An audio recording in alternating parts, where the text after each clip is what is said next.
Hello दोस्तों। आज की कहानी है सास की औकात। दोस्तों, अब हर सप्ताह सोमवार, बुधवार, शनिवार आपसे मिलेंगे एक नई कहानी के साथ सुबह 11:30 बजे। गरिमा जी घड़ी की तरफ देखी। शाम के 6:30 बज रहे थे। वो इंतज़ार कर रही थी कि कब 7 बजे। आज गरिमा जी थक के चूर हो चुकी थी। गरिमा जी एक अस्पताल में सुबह 9 बजे से शाम के 7 बजे तक 10 घंटे की शिफ्ट में काम करती थी। महीने के 10,000 उनको मिलते थे।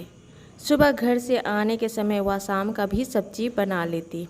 घर जाकर बस गर्मा गर्म 4 रोटी उतारती और पति पत्नी दोनों रोटी सब्जी खाते और सोते। जैसे शाम के 7 बजे गरिमा जी घर की ओर चल दी। घर जाते वक्त सोचते भी जा रही थी कि आज बहुत थकावट हो गई है। कुछ काम नहीं करूँगी, बस खाना खाऊंगी और सो जाऊंगी। सब्जी तो बना हुआ है, बस 4 रोटी सेकनी है। जब घर पहुंची तो देखती है कि उनका कमरा अस्त व्यस्त है। अस्त व्यस्त कमरा देखकर उनका मन खिन्न हो गया। फिर सोची चलो ठीक है, खाने का कर ले, फिर एक साथ कमरा ठीक कर फिर सोएंगे। उन्होंने जल्दी जल्दी 4 रोटी की आटा लगाई, 4 रोटी सेकी, सब्जी के कटोरा का ढक्कन हटाई तो देखती है कि सब्जी नहीं है। पीछे से उनका बेटा आया। बोला, माँ आज मुझे बहुत भूख लगी थी तो मैं बैठ के यहीं सब्जी रोटी खा ली। गरिमा जी क्या बोलती, बोली, ठीक है बेटा, अच्छा किया। और कुछ खाओगे? क्या कुछ और बना दूँ? बेटा बोला, नहीं माँ, उस समय भूख लगी थी, किचन में आया देखा सब्जी रखी थी तो बस रोटी के साथ खा लिया। गरिमा जी कुछ नहीं बोली। 4 टमाटर और 1 प्याज लेकर टमाटर प्याज की सब्जी बनाई और रोटियां लेकर अपने पति के साथ खाना लगा। खाना खाकर बर्तन धोकर कमरा ठीक करके दोनों पति पत्नी लेट गए। गरिमा जी तो इतनी थक के चूर थी कि लेटते के साथ उनको नींद आ गई। गरिमा जी के पति मुकेश जी को पीने की बुरी आदत थी। सुबह होते पी लेते, दिन भर घर में पड़े रहते, शाम होता पी लेते, घर में पड़े रहते, कुछ कमाते नहीं थे। हार कर गरिमा जी को ही कमाने के लिए घर से निकलना पड़ा। उन्हीं की कमाई से घर का खर्च चलता था। कहने को गरिमा जी के परिवार में गरिमा जी, उनके पति मुकेश जी, उनका बेटा दिनेश और उनकी बहू सोनल थी। 2 साल पहले ही दिनेश और बहू सोनल की शादी हुई थी।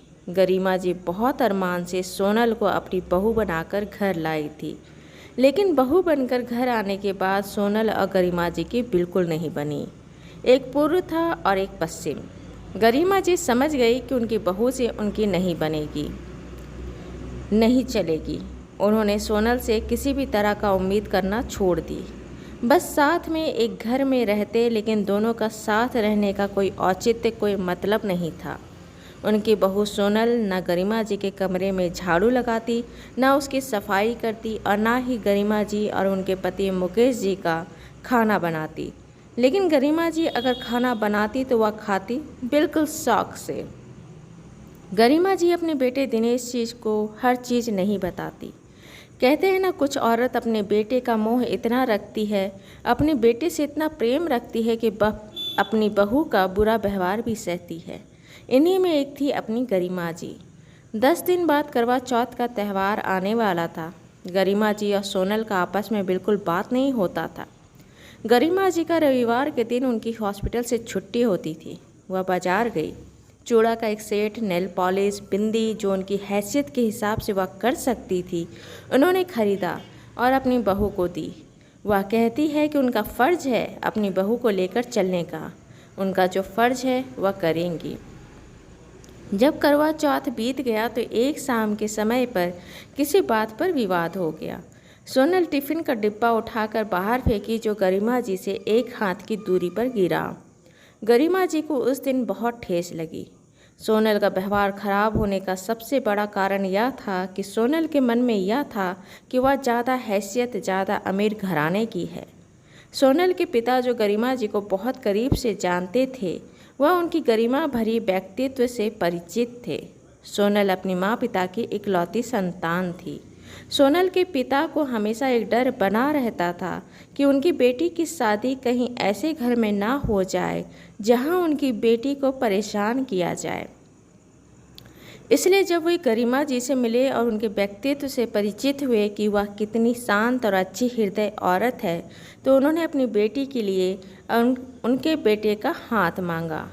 हालांकि गरिमा जी का हैसियत सोनल के पिता की हैसियत से कम था, लेकिन मर्यादा संस्कार में गरिमा जी का घर धनी था।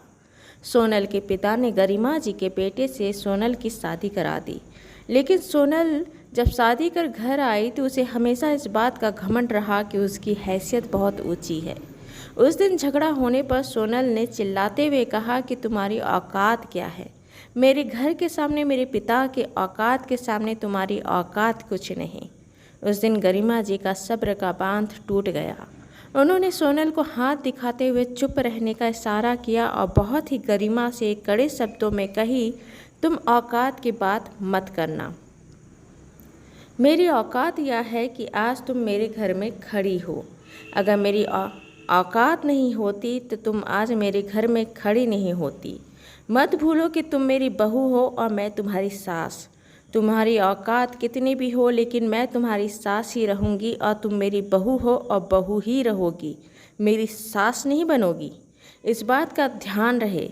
आज तक जितनी भी गलतियाँ तुमने की है मैंने माफ़ की है, लेकिन आगे से तुम्हारी एक भी गलती मैं माफ़ नहीं करूँगी। इस बात को याद रखना और औकात की बात कभी मत करना। तुम्हारी सास की औकात है कि तुम इस घर की बहू हो, मैं तुम्हारी सास की औकात रखती हूँ, याद रहे। सोनल ने अपनी बहू सास गरिमा जी का ऐसा रूखा चेहरा और कड़े शब्द पहली बार सुने थे। पहली बार सोनल का मन डोला था। पहली बार उसे लगा था कि शायद उसका परिवार, उसकी ससुराल का घर टूट सकता है। कहते हैं कि नफ़रत और फितरत कभी बदलती नहीं, यही बात सोनल के साथ था। सोनल के व्यवहार में नमी तो नहीं आई, सोनल के व्यवहार में नमी तो आई, पर जो उसके मन में घमंड था, जो मन में घृणा थी, नफ़रत थी, वह कम नहीं हुई। बस उसके दिखावे में या उसके बोलने में थोड़ी नम्रता आ गई थी। एक बात तो तय था कि उसे मालूम हो गया था कि उसकी सास की औकात है और उसकी औकात की वजह से ही वह उस घर में है, उसके बेटे की पत्नी है, उस घर की बहू है। दोस्तों, आपको ये कहानी अच्छी लगी तो इसे लाइक करें, शेयर करें, सब्सक्राइब करें और मिलते हैं एक नई कहानी के साथ एक छोटे से ब्रेक के बाद। धन्यवाद।